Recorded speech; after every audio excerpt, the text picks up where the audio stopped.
Peuple du Seigneur à l'écoute, louez l'Éternel car il est bon, car sa miséricorde dure à toujours. Que ceux qui craignent l'Éternel disent, car sa miséricorde dure à toujours. Du sein de la détresse, j'ai invoqué l'Éternel. L'Éternel m'a exaucé, m'a mis au large.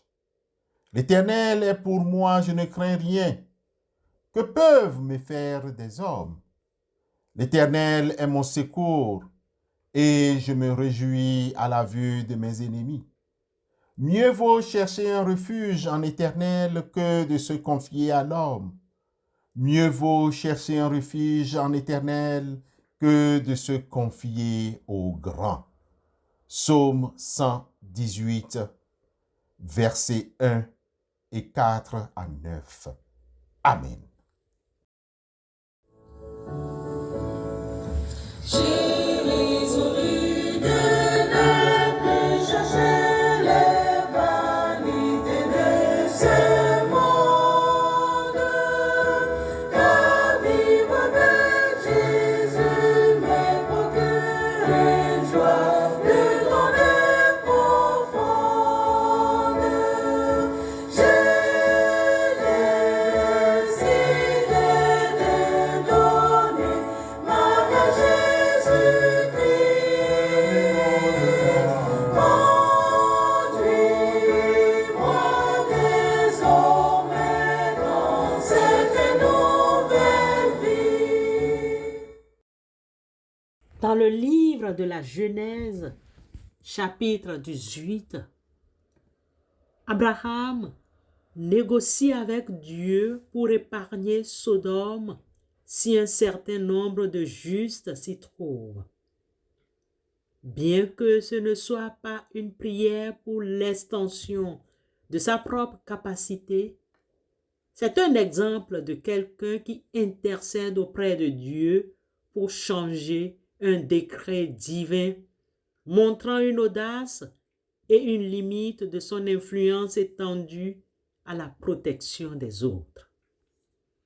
Abraham a agi dans un contexte d'intercession et de révélation divine.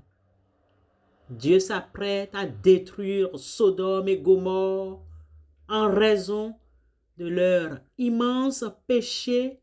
Avant d'agir, Dieu révèle son intention à Abraham, ce qui permet au patriarche d'intercéder.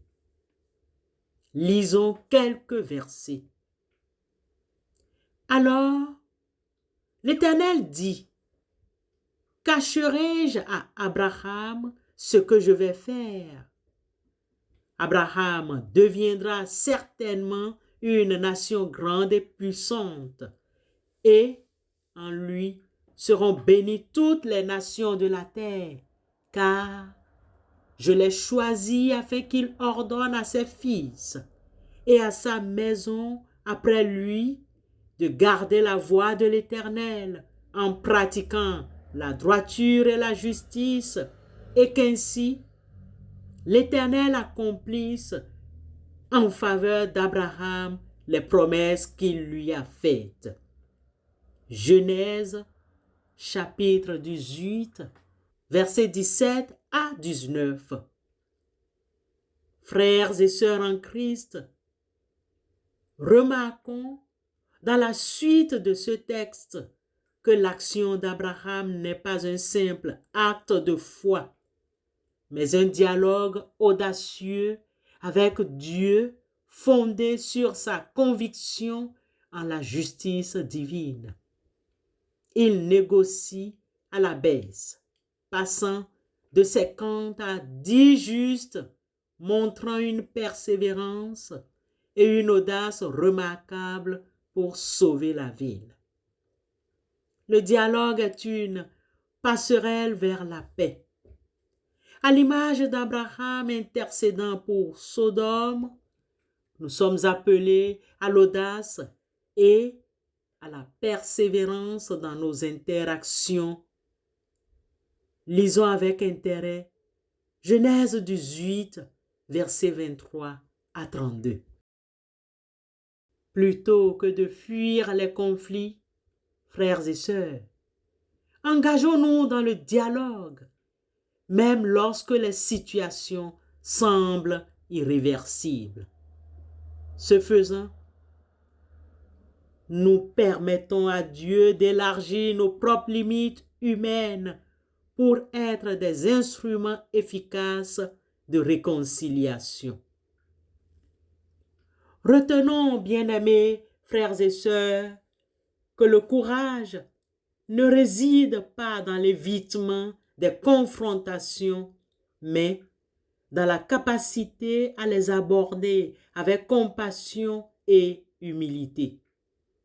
Dieu peut transformer notre capacité limitée à dialoguer en une influence étendue, capable de protéger, de réconcilier et de restaurer.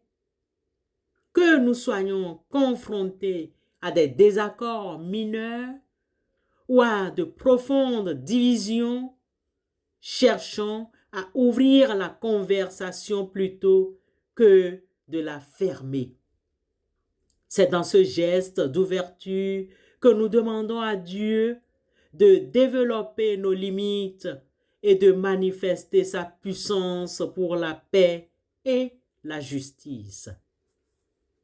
Sachez-le, mes frères bien-aimés, ainsi que tout homme soit prompt à écouter, lent à parler, lent à se mettre en colère, car la colère de l'homme n'accomplit pas la justice de Dieu. Épître de Jacques, chapitre 1, versets 19 et 20. Amen.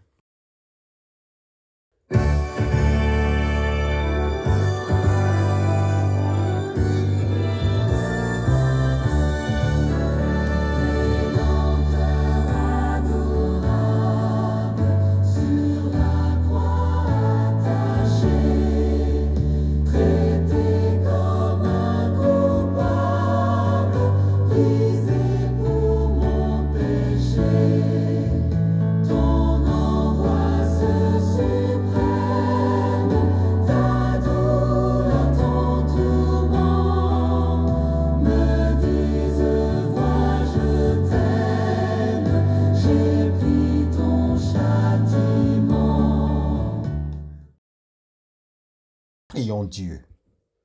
Dieu notre Père, nous te rendons grâce pour ton immense amour et ta fidélité.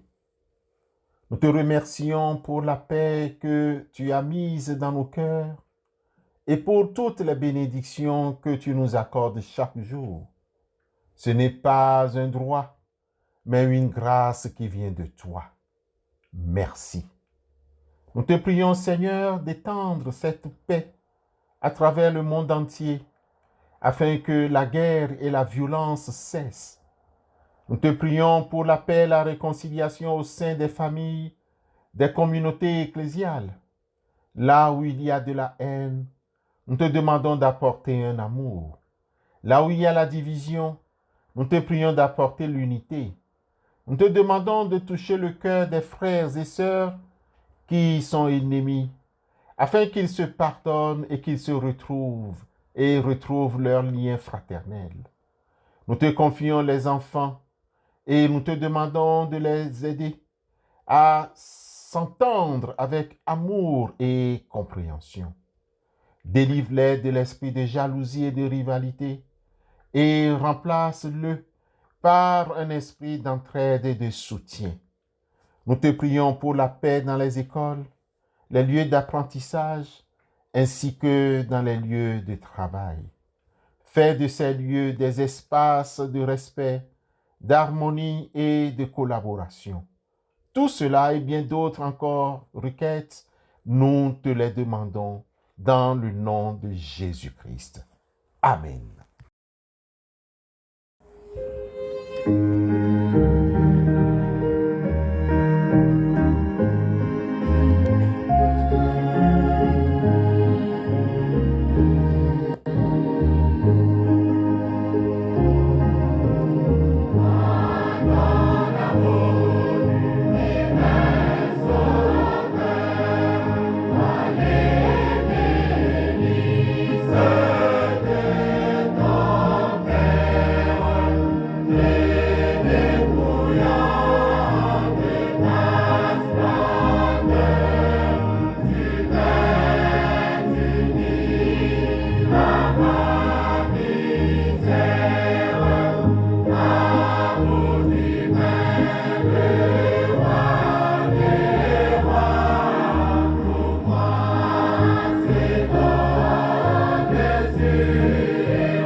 Recevons la bénédiction de la part de notre Dieu.